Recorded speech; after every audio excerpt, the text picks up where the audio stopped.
अवघ्या 500 रुपयावरून झालेल्या वादामध्ये मित्रानेच मित्राचा खून केल्याची घटना भारतनगर परिसरात बुधवारी रात्री 11 ते 11:30च्या सुमारास घडली आहे।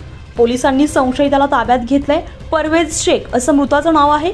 8 दिवसांमध्ये शहरातील खुनाची ही तिसरी घटना आहे। संशयित अकीब इद्रिस सय्यद उर्फ इम्रान याने परवेज शेख भारत याच्याकडे मोबाईल गहाण ठेवला होता। बुधवारी रात्री 10:30च्या सुमारास संशयित अकीब इद्रिस सय्यद मोबाईल सोडवण्यासाठी परवेज याच्याकडे आला। गहाण ठेवलेल्या रकमेतील 500 रुपयांवर दोघांमध्ये वाद झाले। वादादरम्यान संशयिताने त्याच्याकडील धारदार शस्त्राने परवेज याच्यावर वार केला। त्यामध्ये त्याचा मृत्यू झालाय। घटनेची माहिती मिळताच पोलीस घटनास्थळी दाखल झाले।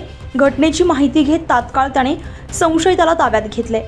मुंबई नाका पोलीस ठाण्यामध्ये अकीब इद्रिस सय्यद याच्याविरुद्ध खुनाचा गुन्हा दाखल झालाय।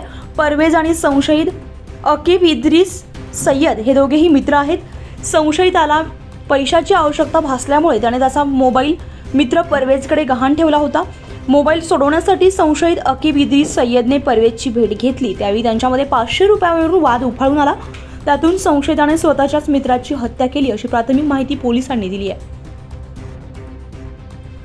उत्तर महाराष्ट्र लाईव्हसाठी अश्विनी पुरी, नाशिक।